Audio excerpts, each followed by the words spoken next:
Welcome to the What Do You Do With Your 24 podcast from 24 Tire. I'm Ty Rickstrew, and my guest today is Alex Urban. Alex Urban is a highly successful e-com and internet marketing entrepreneur boasting a 6-year career that generating over $30 million in online sales and managing multi-million-dollar online advertising budgets. Notably, Alex has served as the CMO for Lions Not Sheep Apparel, leading the company from 0 to 20 million in sales in just 3 years, showcasing his exceptional marketing leadership skills. Currently, Alex heads Pele Jewelry, his own e-commerce venture, highlighting his ongoing entrepreneurial prowess. In addition to his business ventures, Alex has spent the past years coaching individuals worldwide, helping them discover their purpose and maximize their potential by optimizing habits and aligning actions with their conscience. Moreover, Alex is a passionate advocate for improving mental health in the entrepreneurial space, reflecting his commitment to the well-being of fellow entrepreneurs. Welcome to the podcast, Alex. Thank you, man. That's quite the intro. I love it. You like that? There may have been a little bit of AI help there. I'm not that good. So I love it. I'm a huge proponent of it. So yeah, absolutely. So I kind of like to start these off with kind of a story in a sense of like Yep. my interactions with people whenever they get on and like why I wanted to bring you on. And I think one of like the main moments that like I started resonating with you is because like I really don't resonate with like, and I don't know how to say this sometimes, but like with like, I don't want to say not nice people, but like people that just know what they're about. You know what I mean? And so I know whenever I first saw your social media pages, and whenever you were doing the Lions Not Sheep and like me wanting to get into your coaching group, it was like this guy just knows what he's about and he knows what he's talking about and he has the confidence to go after it. And it's like, this is just who I am. And I think that's one of the main reasons that like I resonate so well. Cause like sometimes people might tell me the same information, but if I almost don't resonate with them on like another personal level, it's hard for me. I don't want to say to accept the information, but to like be like, oh yeah, I feel like this works because it just feels a lot more real. So I think that's kind of my take, you know, just something that I like to say about you. So have you noticed that about yourself? Do you get that a lot or what? Yeah, I appreciate that. And yeah, I think for a lot of people online, they're kind of afraid to be who they are in person online. Everybody kind of feels that they're pressured to have some type of online persona that kind of appeals and appeases to everybody. And I think when you try and do that, you don't really build a genuine connection with anybody. So for me, it's always kind of been like my online persona is extremely similar to my in-person persona. I do think everybody is not quite 100% perfect in there, but at the same time, me trying to help people online, being a coach, being a mentor for so many others, and like trying to grow my personal brand and my audience, I have to put out a persona of like the person that I needed as my hero who helped inspire me through my journey. So, online there's a lot of stuff that I post. It's very in your face, very, things that are very in your face, controversial. Sorry, controversial is the word that I'm looking for, and very direct. And it's like, in person, I'm a little bit more soft spoken. But at the same time, it's like, I feel like a lot of people need that directness in order to kind of like shake them a little bit and be like, hey, wake up, bro. Like, life is serious. Like, we only get one shot at this. Like, we really need to live up and become the greatest version of ourselves. And sometimes, like, that gentle approach just doesn't do it. I know for me personally, through my journey, I pretty much give thanks to, or credit everything back to my journey with Andy Frisilla.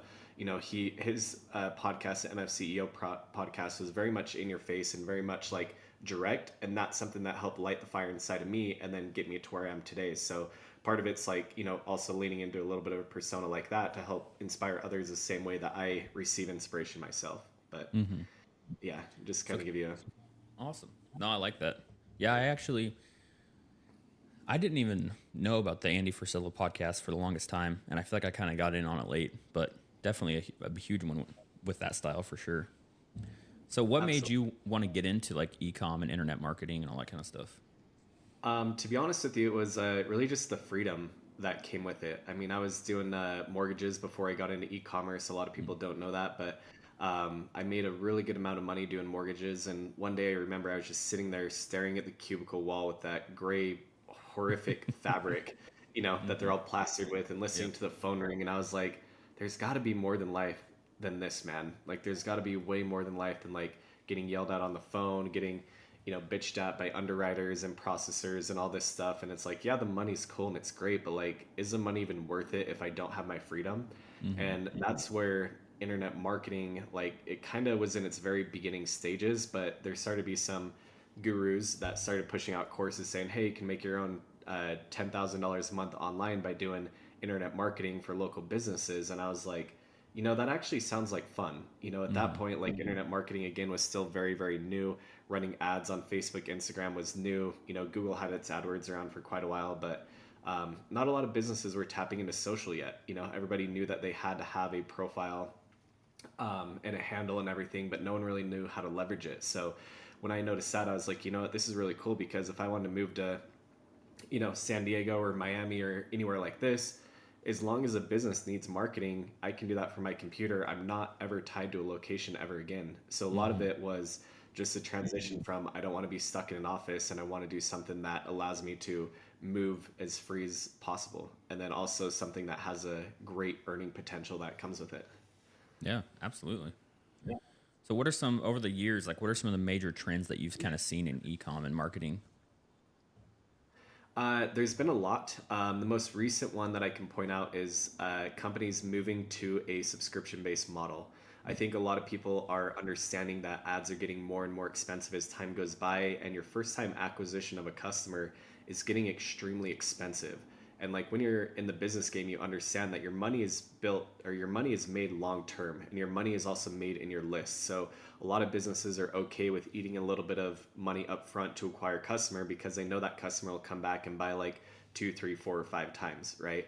However, now people are starting to understand more and more that it's like, if we get you looped into a subscription box or a subscription club or some type of subscription product, now we can squeeze out a lot more profits long term, because the margins on it are higher, your retention rate is usually higher, and especially if you're selling something that's consumable, people are going to need it over and over and over again. So people are very much kind of leaning in towards subscriptions for everything in their house. It doesn't matter if it's your coffee, there's underwear subscription, there's deodorant subscription, there's toothpaste, and all your needs. It's like they can all be arriving at your door every single month. And I think people are starting to really kind of buy into that, where they're like, hey, I don't have to think about my life. I can literally just sign up for a few subscriptions, have my groceries delivered, have my toiletries delivered, have new underwear delivered, and it just is creating an ease of life. So I think there's a big trend right now in companies that are monetizing on these subscription boxes, whereas before it was kind of just like a cool little feature of a company, where it used to be very focused on like purchasing one-off products. But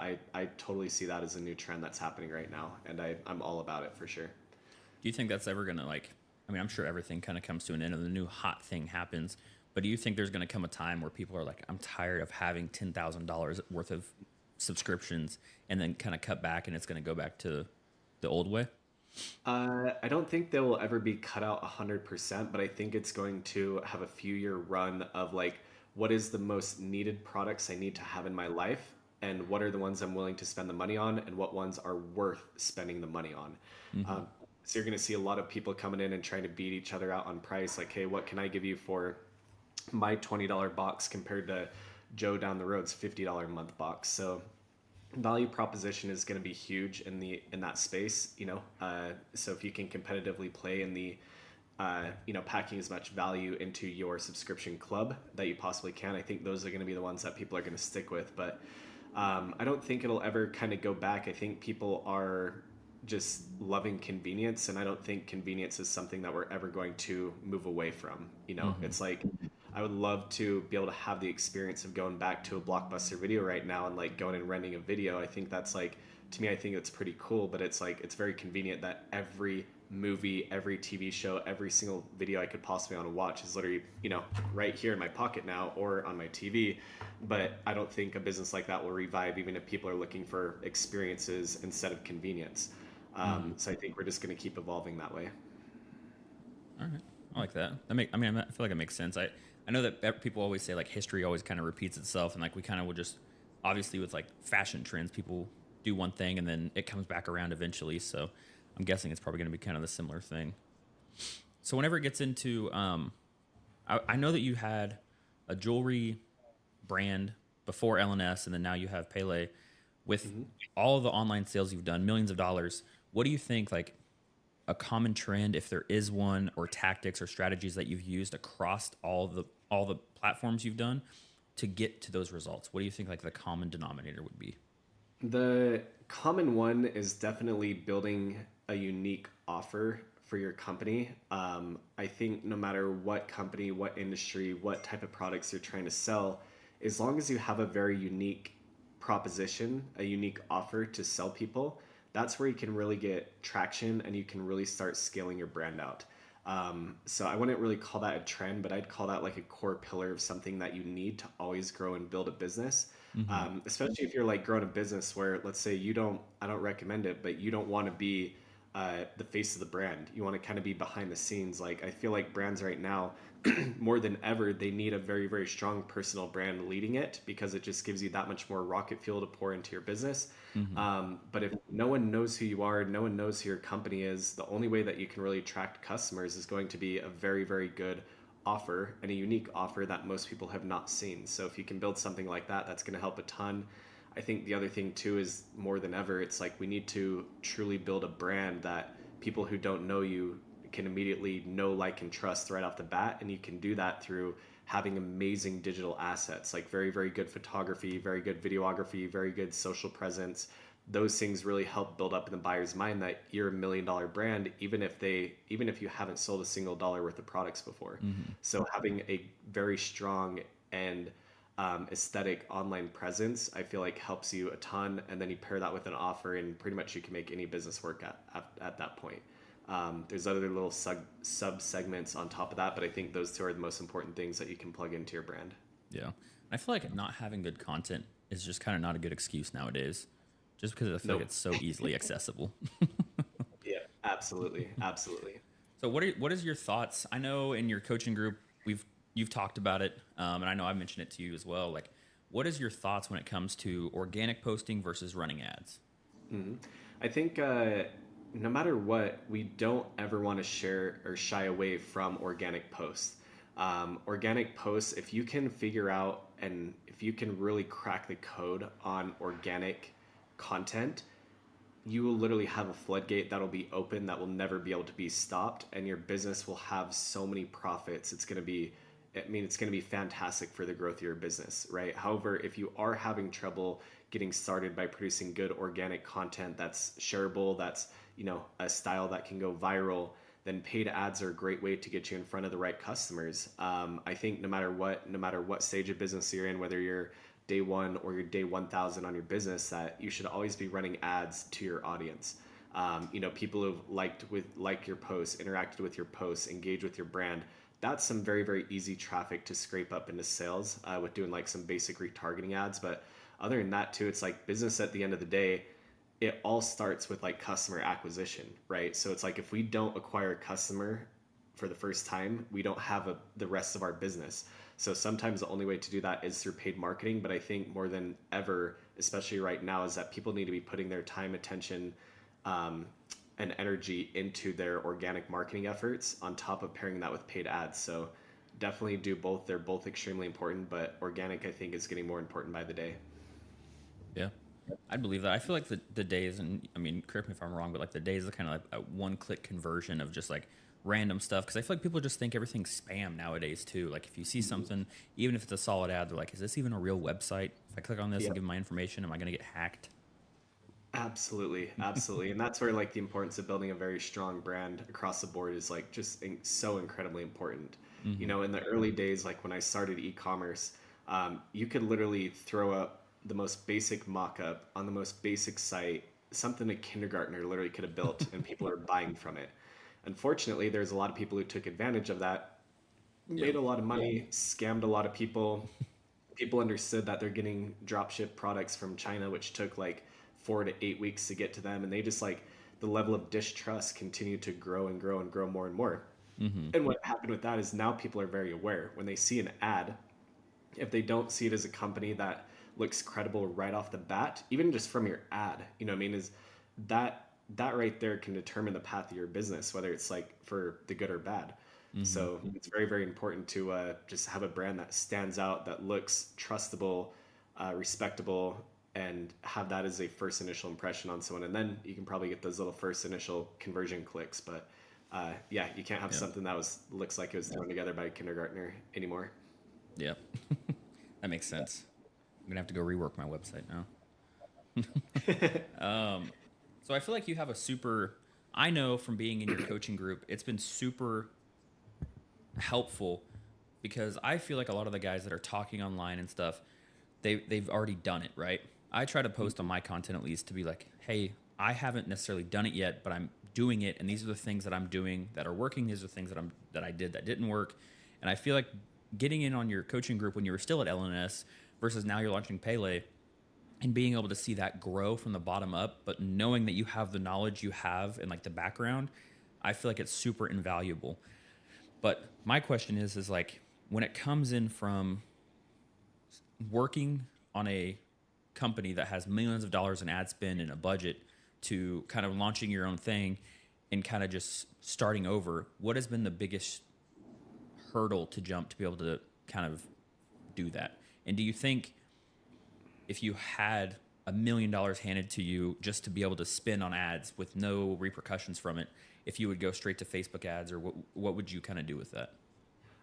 Yeah, great question. So the biggest hurdle that I feel that we have is just not having the data in the list, right? So it's like so much of the money that you make and that's reinvested into a business to continue to grow is made through your email marketing efforts, SMS marketing efforts, and really the following and the tribe of people that you buy. You know, when you're running such a large brand, even if you were to turn off the ads, people are still buying every single day. You're still able to send an email out to like 400,000 people. SMS goes out to 200,000 people, and it's like you can make a lot of money just off your list. You know what I mean? And that money is really cool because it's like we send out a few blasts, we get a bunch of profit, like tens of thousands of dollars of profit, and now I can like fuck around with that money. I Yeah. can really like play with new things, new tools, and whatnot. And it's like the repercussions of like spending money on something that might not work isn't as severe as like when it's coming out of your own account or those funds aren't there. So really like starting building your customer base and your list from the ground up, that's definitely been the biggest hurdle.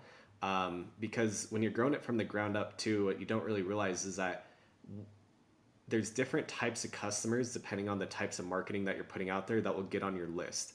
And just because you have 1,000 people on an email list doesn't mean that they're quality 1,000 people on your email list. You know, Mm-hmm. we learned this with Lions Not Sheep is that like we had some giveaways that were like, hey, we're going to give away $1,000 gift card. All you need to do is give us your email. And the amount of emails we got was like mind boggling, right? But we segmented them out into their own audience. So we send out a email to them, and it's like these people would never, ever, ever give us $1, right? So it's Mm-hmm. like you have to be very considerate on how you are actually acquiring the list of customers or the list of people who are potentially interested in your brand. Because, you know, when you're building that list, I rather have quality over quantity every single day. So Mm-hmm. you got to be cautious about that. But the more data you can get, the more of a list that you can get built, the easier it's going to be to build your business. But other than that, like, I think with everything that I know going into building this business, it's been much easier to build because it's like we're working in an industry that the profit margins are way more wide open. You know, logistically, it's much easier of a business to run. And on top of that, it's more of an impulse buy directed towards females. You know, Mm-hmm. females will always buy, females, women, they'll always buy jewelry. That's like a very impulse buy for them. You know, versus apparel, it's like that's something that you actually have to put on and wear every day. So you have to be very proud of what the message is on the shirt, that what it stands for or what it represents. So it's like a different marketing psychology that goes into each separate brand. But this one, I like to tell people it's like there's different levels of difficulty when building online businesses. And I think to me, it's like I've done jewelry for so long that I understand that it's like one of the easiest brands to build Mm-hmm. strictly because it's like low storage volume, insane margins, high demand, you know, what I mean, very easy logistically. Whereas Mm-hmm. like t-shirts, it's like the margins are very low. And then again, it's like what's crazy is even with Lions Not Sheep, we had some designs. You think after, you know, $20 million worth of customer data that we could forecast what size t-shirts to buy. Literally, you can't. No matter what you do, you cannot figure out the exact ratio of what sizes you need to buy. Because there's some designs that sell to a larger audience compared to some designs that sell to a smaller audience, Mm-hmm. size, you know, size wise. So, you know, that's kind of a more medium difficulty business, whereas something that might be a very extreme difficulty business would be something like my friend Ryan, he used to sell kettlebells. Logistically, that's a nightmare because of the amount of money people have to pay for shipping. You your margins are low. You know what I mean? Having to have your employees carry around 70-pound dumbbells all day, like it's a nightmare. Hmm. So there's that. And then the second question, I totally spaced that. What was the second question that you were If you asking? if you were just like given $1 million with like kind of Oh yeah. no repercussions of what happened with Oh, it. 100%, man. Yeah, if you were to have $1 million and were able to throw it at a business, I would definitely put a lot of money into Facebook, Instagram ads. I'd put a lot of money into influencers and content creators. And I feel like, you know, if you spent $500,000 on influencers and content creators to create you some really badass content, I'd put the other 500 into Facebook, Instagram, and possibly a little bit into TikTok. But that's how I'd run with it. Awesome. Do you think it's important to have everything work together? So, like, instead of just dialing in on one thing and just doing just Facebook ads, do you think it's important to have email, SMS, Facebook, organic posting, and just have it all work together? Or could you do it with just one thing?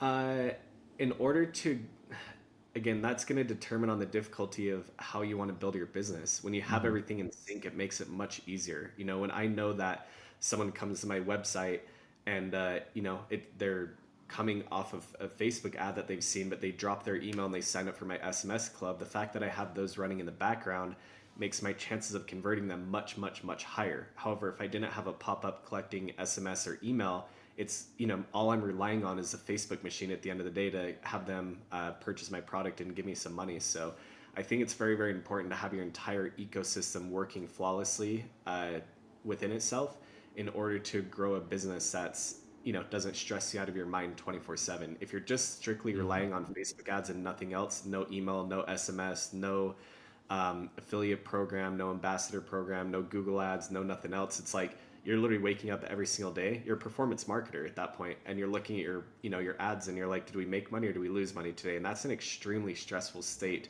Hmm. to be in, especially when you're growing a business. So, I want to talk about your current venture with Pele and what inspired you to start that and what sets it apart in the market. Yeah, for sure. So Pele was actually inspired to me. I was out in Maui right before I left Lions Not Sheep, and I just like really enjoyed the lifestyle of people out there. And I've always kind of been in the more spiritual realm of life, believing in like, you know, energies and frequencies and the universe and all these things. Like I am religious to a degree, but I definitely say I'm more spiritual. So Hmm. understanding the jewelry game and understanding the spirituality side of it, and then kind of seeing the you know, the vibes out there in Maui, I was like, this is something that I want to build into a brand. And so I kind of like married everything together, the energies from the crystals, and then we married together obviously the jewelry, you know, put the crystals into jewelry, and then on top of that, with my knowledge and background being in jewelry, that's where I decided to form it. Now what separates it from from the other marketplace is our subscription box. That's something that I want to put a huge focus into, is that every single month there's different astrological events going on, whether it's Mercury going into retrograde or Saturn going into this phase or the moon going into that phase. And I was like, you know what? Every single month, if you're a believer in this spiritual world, there's different energies that are going on every single month. So how can we build a box that gives you crystals that radiate energy that help protect you or amplify or um, you know what I mean, work with these energies that are Hmm. happening in the universe, and you get that every single month. So that's something that I wanted to do, and then create a special experience within the box where they get like some accessories, some tarot cards, and really just make it like an experience for people. So I think a lot of people are out there just slinging, you know, bracelets that are just kind of like, oh, this one's cool or this and that. And I'm like, I'm trying to align what I know this niche is so passionate about, which is you know, energetical alignment, with Hmm. crystals, which I know they love, in a jewelry vessel. So that's kind of the thought behind the brand. Okay, that's awesome. What has kind of been the biggest struggle with kind of getting it launched and getting it going, other than just the time? Honestly, the hardest part was the initial products, trying to figure out like Mm. what's our product line. Like it's very interesting, but when you have infinite amount of crystals that you can use and an infinite amount of combinations on how you can put those into bracelets, and like just so many different ways that you can construct the product together, it's like, what do we even launch with, man? Do I launch with bracelets? Do I launch with necklaces? Do I launch with this? Do I launch with, like, what do we have? What's our main product line? What's our core products? And eventually we dwindled it down into bracelets. Bracelets are like our number one seller. We do bracelets and malas right now. We now just started selling some earrings and some necklaces as well. But at first it was just like, bro, what do I even like? What do people even care to wear? You know what I mean? Hmm. It's jewelry. It's like I know it. I know in the past, and that's again from my past experience. I knew bracelets worked well, and so that's kind of where we focused on those. But it's really interesting when you have so many infinite possibilities, and you're like, I want to make this. Like even if you were to start a cookie company, for example, I know they're like huge here in Utah, but it's like, okay, I'm going to go start a cookie company. What flavor are you going to start with? You know what I mean? Are you going to Hmm. make like thick cookies or thin cookies or big cookies or small cookies or do you want gluten-free cookies or vegan cookies it's like even something as basic as that with the amount of possibilities you have is very hard to construct like a core product line from the beginning. But that probably took us the most time. And then what was actually interesting is that when we launched with bracelets that had 8 millimeter beads on them, and everybody wasn't too much of a fan of the 8 millimeter bead size. We had to switch to a 4 millimeter bead size, and people they loved those, and that started taking off. So even what we thought would be a good initial product launch ended up going out to the marketplace. We got a bunch of feedback, and now we were kind of able to dial in our product line, and now it's running much better. But yeah, it was really interesting just looking at the infinite possibilities and being like, shit, how do we stitch something together to Yeah. just launch with? And how to, But yeah, and yeah. I feel like part of that might be too is just like also kind of wanted to make it more simple for the consumer to be able to just make a purchase instead of like being able to go to like a drop down and have like 6,000 options of what they can pick and how they can go together. Exactly, exactly. So you said us. Do you have a team? Yeah, so right now it's mainly me who's running the company, but I have my sister and my friend's girlfriend who are making the jewelry. Hmm. I have a graphic designer, a VA, and I have a few friends that are kind of helping me with some marketing things, kind of on and off. But Awesome. a very very small team. We're just running it literally out of my basement downstairs, and Yeah.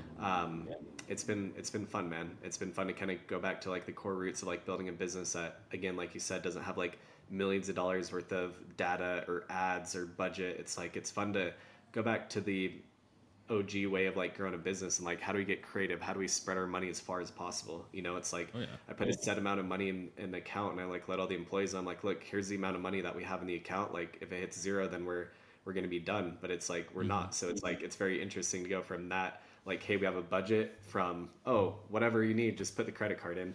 Yeah. Yeah. Because I love that though. Like I think I love the idea of like being able to start stuff because I feel like it's so hard, and I'm sure you're the same way.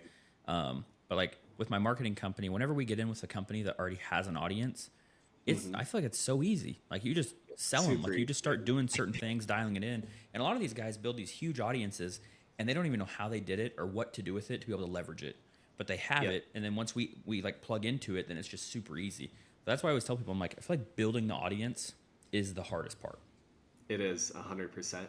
Yeah, and it's crazy. It's like honestly, I think your first $100,000 in sales is the hardest part. After Hmm. that, it's so easy, man. It is so easy to scale a business from 100,000 to 10 million. It's like it's almost not even funny, because Yeah. like almost no matter what you do at that point, if you plug in the right things, like you're gonna win and you're gonna succeed. But again, it's like when I don't have that customer list, when I don't have that data, when I don't know the products that work, when I don't know the offers that work, like that's where most people fail and give up. And I understand it because it's like it's painful to try and figure those things out.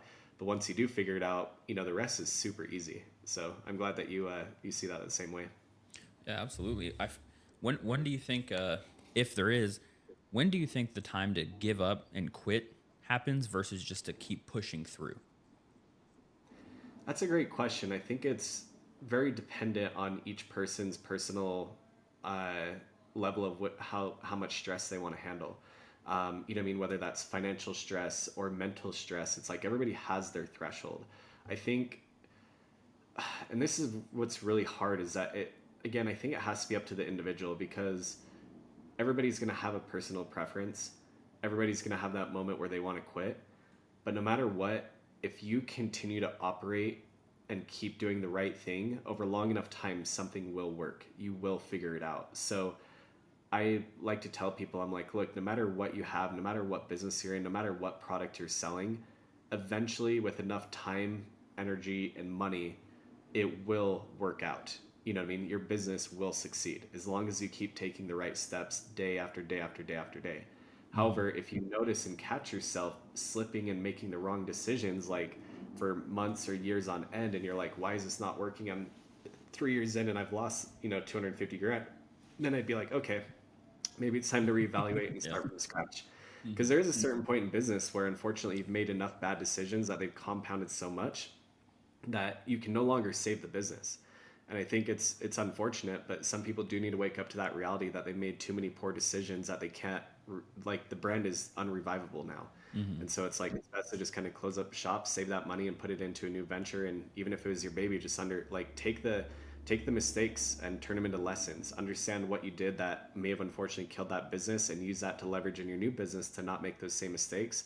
And you'll more than likely have a much better success that way. Yeah, I like that. I feel like that's good advice. Speaking of advice, what made you want to start becoming a coach and creating a group? And then now I know you're doing this one-on-one coaching. I understand people paying you a monthly fee and all that stuff, but I feel like there's definitely more to it. And kind of what made you want to do that, and kind of what's the most rewarding part out of that as well? Yeah, I originally started coaching quite a few years ago, and it was something that I feel like I didn't really have enough credibility, even though I'd had a pretty good success for myself up to that point. I didn't really have enough credibility where I felt like I could truly help people, and I didn't have the personal brand or the reach to get people in, and so it was kind of discouraging. But at Lions Not Sheep, like I was making more money than I'd ever made in my life over at Lions Not Sheep, and then something was just like it felt like it was missing, and I was like, this like sucks. Like I hate sharing and flaunting to all these people that were winning and were succeeding and everything, and it's like I feel like it's very selfish of me to keep all this to myself, right? And so that's when I originally started my coaching group, which is kind of my first real attempt to getting into coaching. And it was crazy as I launched it, and I had like 120 people sign up on day one, which I was like, I remember like thinking like, oh, if I only get like 20 people in here, like this will be so good, this will be amazing, right? But when I opened that, like, I was really surprised at the amount of support that I'd received from everybody. But also on top of that, as I started doing the coaching calls, I was like, you know what? What's more fulfilling than like building my own business and making my own money is helping people do that same thing. It's kind of like I like to relate this to people in like a more personal way. It's like if you've ever flown first class, you remember what it was like that first time that you upgraded your seat in flow first class, right? Now imagine all you do now is fly first class. It gets boring. There's no experience in it. It's the same shit. You show up at the airport, get in the front of the plane, take off, cool. That's it, right? But then what happens when you take your friend who's never flown first class and you bring them with you and you pay for their seat and they sit right next to you? There's something fulfilling and so special about like showing that person that experience for the first time or helping open their eyes to that whole new world at the same time. And that's something that I've loved that feeling of. It feels like so fulfilling to be able to like help people or give them an experience for the first time or show them something's possible. I feel like I didn't have a lot of that in my life, unfortunately, until like the last probably 2-3 years. But I just love giving back to people. I think it's one of the most fulfilling things in the world. And then I slowly noticed too that it's like I would literally show up to work drained as can be after a day. Like I was just sitting in my office with my big ass monitors and all these data dashboards and analytics and all this shit going on. And I just left the office and I'm like, bro, I'm like fucking fried. Like I don't want to do anything. I'd go home and just drink, smoke some weed, whatever I could do, and just like pass out and redo the day. And I'm like, that's not really, a way worth living life. And then I was like, what energizes me? And what I recognize is that every single time I got on a coaching call and I was like helping somebody, I'd get off the call and I'd be like, fuck, like, let's do this again. Like, I was like a little kid, like just wanting to go on a roller coaster ride again and again and again. And I was like, why am I not doing more of that? You know what I mean? And then, besides like the financial monetization aspect of it, it was like, why am I filling my day with stuff that just absolutely drains me? Why am I going to sit in front of a computer and play Shopify all day? Like, it is fun, don't get me wrong. To me, it's like a video game in a way. You know what I mean? Yeah. I'm like, why am I going to spend 8, 9, 10, 12 hours a day staring at a laptop screen playing Shopify when I could spend less time doing that and more time helping people and feeling more fulfilled, more full of energy, happier. And at the end of the day, it's like, if my last day was today, it's like I'm so grateful in my heart that I was able to help with my experience, help other people grow. And that to me is more rewarding than any other, materialistic item that I could purchase or live with. And I don't want to be on this journey alone. I feel like it's better to have people along the way with me. And so that's kind of where I started diving into the coaching and taking that a lot more serious. Yeah. Yeah. I think that's all. I feel like people always just have this idea as well of like how something is for someone, especially when you're posting on social media and stuff. This just goes to my theory that like social media for the most part isn't real. You can try to be super real, but I feel like at the end of the day, a lot of people still don't know what's really going on. And I would say the same thing, like on your Instagrams or whatever. It's like, oh man, that looks like great. It looks fun. But I'm like, I look at data a lot and I'm like, this sucks. Like he can't be having Yeah. that much fun. Yeah. But then getting into it, I know you've emphasized your commitment to like wanting to improve mental health in the entrepreneurial space and everything. What kind of has spearheaded that, and what exactly are your beliefs on improving mental health, but also around hustle culture in general? Yeah, see, the thing is, I love hustle culture, man. Like Mm-hmm. I've been doing this internet marketing e-commerce game for like almost coming up on 7 years now, right? And it's like it has been the most funnest journey of my entire life, you know. But there is a time, and there's been multiple times where I've kind of gone up and down on the roller coaster. But there's been times where it's like it's Black Friday, like dude, I'm literally like chopping up fucking Adderall on the kitchen counter and snorting it and staying up all night running ads Mm-hmm. and making money. You know, literally in the middle of Black Friday night, we're heading to the strip club and the club, buying bottles, getting drunk, going back, waking up, taking more Adderall, running more ads. Like, you know what I mean? It's like, Mm-hmm. it's a crazy fucking lifestyle. And I think to a degree, like a part of me is like, dude, I'm so grateful for those experiences. Like, I love having it. But there comes a point in the evolution of the hustle culture where it's like you need to really start taking your health seriously. You need to start taking your mental health seriously, and you need to make sure that whatever you're doing, no matter how much money that it's paying you, is that it's aligning with like who you're ultimately meant to be, and you know the greatest version of yourself that is yet to become. I think you know when I was at Lions Not Sheep, I loved it and I was making a lot of money and like things were great, but it got to a point where it's like, dude, I got to like the darkest mental state that I've ever been in my entire life. I would literally like wake up in the middle of the night with like panic attacks, anxiety attacks. I literally have like cold sweats. I'd be shaking. I'd be nervous. My heart would be racing. Like, and then I'd wake up every day and it's like I was so anxious that I felt completely disassociated from reality. And at that point, I Mm-hmm. was like, what is this all worth, man? You know what I mean? I Yeah. was like, is this even worth going on another day? Because like it got to a point where I was like, I do not want to live my life another day like this anymore. I went to Maui to try and reset, you know, a few weeks before I quit Lions Not Sheep. And what's so interesting is I was sitting out there on the beach and I finally felt happiness again. And it feels weird to say, but like when you're so overstimulated 24/7, you almost forget what it feels like to be happy again and just at Mm-hmm. peace and grounded. And when I was out there sitting on the beach and I was like, bro, I would literally go home, I'd sell all my cars, get rid of my place, sell the 200 plus pairs of shoes that I own that everybody's looking up to, the Rolexes, the watches, all this shit. Like I'd get rid of all of it tomorrow if I could just experience this another day. And that hit me and I was like, fuck, that's probably a sign that I shouldn't go back. You know what I mean? And so Mm-hmm. that's where I was like, I made the decision where I'm like, okay, I'm no longer going to do this. And then I had to do some soul searching. And what I found out is that my conscience for the longest time has been telling me exactly what it is that I need to do. It told me that I need to work less. I need to work on things that I'm more passionate about, but also told me I need to start taking care of my body. I need to take my health seriously. I need to take what I eat seriously. I need to take what I put into my body seriously. For the longest time, I like told myself, I was like, I need to stop drinking. I need to stop drinking. I need to stop drinking. And like, I kept seeing videos, stuff would pop up on my feed, and I just like something about it just kept itching at me. And what I didn't know is that like that was something that I needed to do to evolve as a person. And so like when I Mm-hmm. started listening to my conscious and tapping into it and doing what it was telling me to do, all of a sudden I started feeling full of life again. And it was really weird because I stopped drinking, I started working out every day, I started hitting my macros every single day, started fulfilling my day with things that actually fulfilled me instead of drained me. And I was like, bro, like I feel alive again. I feel happy again. Like the Mm-hmm. glow that I had is coming back. And even like the overwhelming amount of messages that I've received from people saying like, Alex, you look alive again, bro. Like you got your glow back. It's like that is the most beautiful and most amazing, you know, comment or compliment that I could possibly get. And it's like it took a lot to get there, but you know, to people out there in the hustle culture, I think you can't neglect what your conscience is telling you to do. And if you do Mm-hmm. that long enough, it's gonna take you down a dark fucking path. I truly believe that it's like the only reason that there are negative emotions like anxiety, depression, stress, those only come when it's your conscience telling you like, motherfucker, you're not doing the right thing. Like Mm-hmm. you are so unaligned. When you get into alignment and you're running off of a high frequency, those negative states they no longer can even be possible to live in.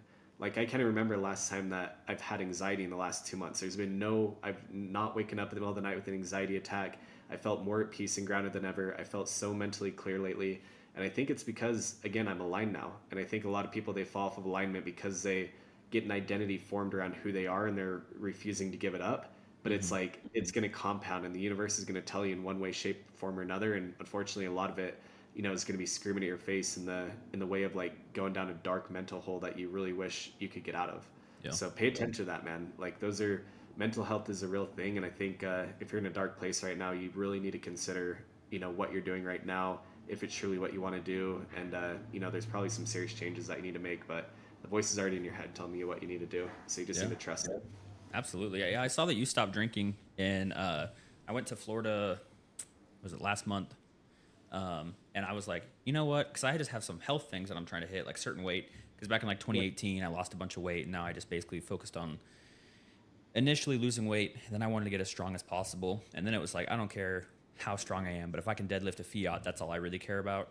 And now I'm kind of I'm switching again to be like, I want to focus on like just feeling good and actually being healthy and not just being pumped full of caffeine and smelling salts and you know what I mean, and going and just doing my thing.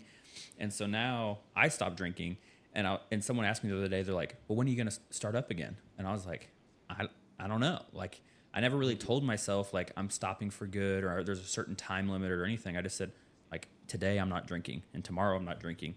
Don't know if I'll ever do it again. But it's just so weird how the thing that like I used to love to do was like at the end of an evening, grab a whiskey and a cigar, go sit on my patio and just enjoy hanging out. And I started to realize like the thing that I liked so much, there was a reason I was doing that, but almost like my subconscious, like I didn't realize why I was doing it. It was to have that like feeling of the alcohol or whatever it was, to have that kind of escape in a way. Yep, absolutely. So. Yeah, and that's one of the things that started messing with my mind towards the end, right before I made the decision. Is someone challenged me? They're like, I want you to change the narrative every time you take a drink. I want you to ask yourself, what am I numbing myself from?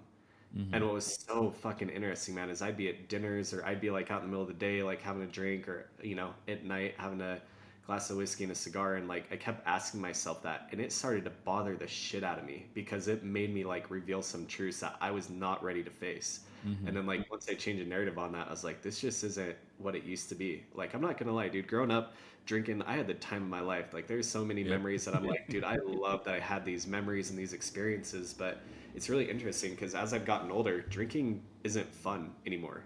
It's no longer what it used to be. It's now exactly what you said. It's like an escape. It's numbing. It's like something to pull you away. And I was the same thing. I was like, oh, maybe I'll stop for a year, maybe I'll stop for 6 months. But like after the time that I've been sober now, I'm like, I don't even know if I want to go back, man. Like, it almost makes me like feel disgusted thinking about drinking. Like just that state of mind. I'm like, I don't want to be in that low frequency state again. Like, I like this glow, this vibe, this energy. And what's crazy is I put myself in a lot of situations where I normally would be drinking at parties or whatever. Like, I almost booked a ticket to Oktoberfest, which is like the world's drinking convention, you know what I mean, in Germany. But I'm like, I don't even want to go there to drink. I just want to go there to have fun. And a lot of the things that drinking was masking have like come back into my life, and I feel so much more full. It's crazy. But again, it's up to everybody. It's a personal choice, but it's a choice that I made, and I'm grateful for it. And the outcome's been nothing less than spectacular for me. Yeah, absolutely.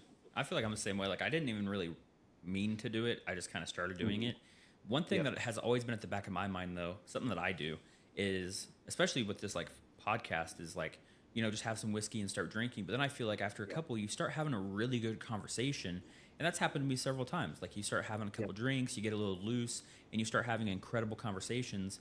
Or I would start like making connections after having a drink or two. And I'm like, why can't I do this sober? Why do I have to have a drink or two at a social event, a networking event, or whatever to loosen up and be able to have these connections or have those great conversations? Like, I feel like I should be able to do these sober. And I feel like that's part of the challenge I'm doing as well, is like making sure that like, if I'm gonna ever start drinking again, whatever it might be, not that I would even get drunk all the time, but it was just like one or two just to get a little loose.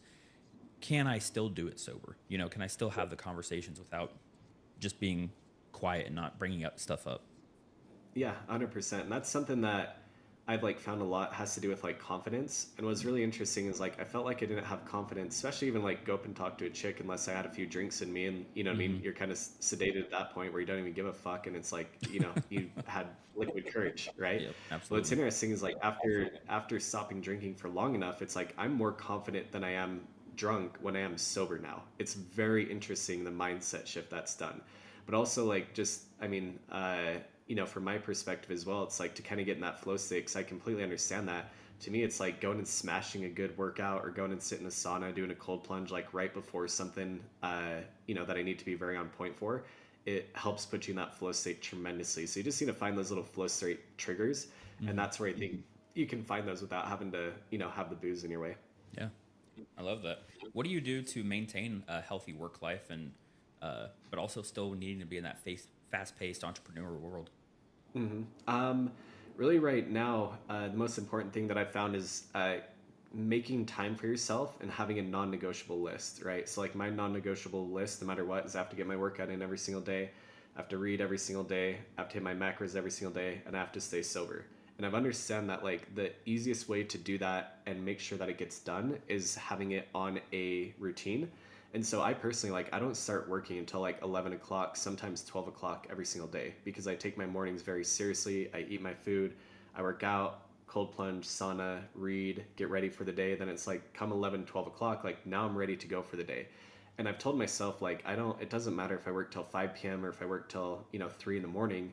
I allow myself to work as late as possible, but only if I selfishly give myself the time in the morning that I need to get done what I need to. Because if I can't serve myself, then I can't give my full self to others. So I've refused, like, take meetings in the morning, to take appointments in the morning, to do anything that disrupts that morning routine, because it has become like so sacred to me that I understand the power of like a strong morning routine.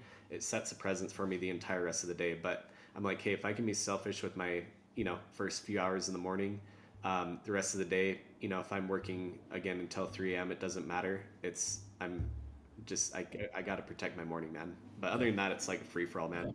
It's kind of hard because I'm doing so much shit every single day that it's like all over the place. But that's Yeah. where that, the initial morning has to be so protected. Yeah, absolutely. I've actually started that as well. Basically, like before noon, it's like I don't schedule anything.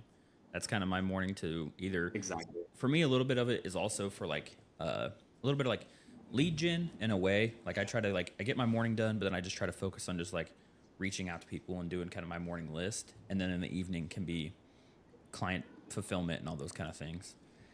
What do you? Exactly. Yep. What kind of books or mentors have had kind of the most biggest impact on your career or your personal development?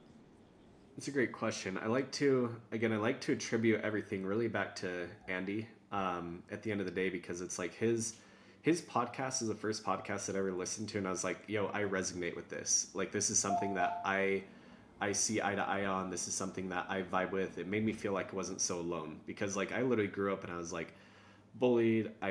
Pretty much failed school. I was like, I couldn't even get accepted into colleges. Like, it was very rough upbringing, but I knew that there was something inside of me that like I just wanted someone to see. And so like a Mm-hmm. lot of his content helped me so tremendously much. However, is like if we're talking about like coaches and mentors and stuff like that, I feel like with coaches and mentors, the right coach or mentor will approach you during the right chapter in life. And the coaches and mentors that you have now are probably not going to be there forever, but they're going to be there for you during that stage that you need them to be, right? So it's like, for me, Andy's always kind of been a coach since day one. And again, that's why I attribute him back to there. He's worked Tim Grover. I haven't worked with him like personally, but his coaching programs and his books like help tremendously with mindset stuff. And then lately, I've been working with a guy named Wes Watson, and he's like been absolutely phenomenal to work with as a coach. So I think, Awesome. really that three and that trifecta, they've helped me so tremendously much throughout life. It's been amazing. Yeah. So part of my brand 24 Tire, obviously the podcast being called "What do you do with your 24?" I always like to ask people. So like you told us a little bit about like what you physically do with your 24 hours a day, but what would you urge the listeners of the 24-hour podcast to do with theirs? Um, I would suggest to anybody listening to this is that you gotta listen to your conscious, man. You gotta listen to what your conscious is telling you to do. Because if you don't do that, the amount of mental space that's being sucked out of you every single day to worry about the extra 20, 30 pounds that you got around your waistline, or how shitty you feel like because you just ate something that you know you shouldn't have, or every single day that you didn't drink your water, you didn't read, you didn't wake up early. It's like that can mentally consume you so much to a point where you're almost paralyzed in life. So no matter what it is that you're doing, like if your conscious is telling you, hey, you need to get your fat ass in shape, start taking working out very seriously. Start taking what you're eating very seriously. If you're like, hey, I'm tired, like I'm so tired, I'm so tired, I'm so tired, and you're like pumping your body full of like caffeine and monsters and all these energy drinks, like maybe take some time to like seriously look at what it is that's actually causing you to crash energetically, and pay attention to that. And I think once you, again, start listening to your conscious and you start aligning yourself the right way, you're going to start living in a frequency which you feel so much more full of life and so much more mentally clear, because you don't have those things in the back of your mind nagging at you 24/7. I know how uncomfortable it is to be walking around, 40 pounds overweight when I'm in Maui and everybody's taking their shirts off and I'm too uncomfortable to take my own shirt off. Like, that fucking eats at you mentally, bro. You know what I mean? So it's like, I don't want my day consumed by that. So it's very hard to change. It sucks. I know a lot of people don't want to do it, but it's way harder living in that frequency every single day where you're just eating yourself alive. So no matter what you do in your 24 hours, like, take care of your mind, take care of your body, because the more clarity you can get, the more energy you'll have and the more full of life that you'll be. So stop neglecting the things that you know you need to do. That's probably my biggest recommendation for people. I love that. So what's next with Alex? Next is I just want to help more people, man. Honestly, like, the jewelry company is almost at a point where it's turned into like a hobby project, and I'm like, okay, I just want to. I'm going to grow that slowly. I'm going to test out a bunch of things that I've never been able to test out with my businesses in the past. But most importantly, like, I want to help more people. I want to reach more people. I want to help people, especially people who are in the entrepreneur space, who are like reaching that point where they're like, look, bro, I have everything, but like my mental health is dog shit. Like, I want to help pull them out of that hole and help them feel alive again. I want to help people like truly live a life that's worth living. I think that to me is like, that's my calling right now. Awesome. That's great. Where can people find you? Instagram is the best way to find me. Everything's in there. The link's in the bio. So my Instagram is Alex Urbie, AlexUrbie. Perfect. Thanks for being on the podcast today. Yeah, I appreciate it. Thank you so much, man.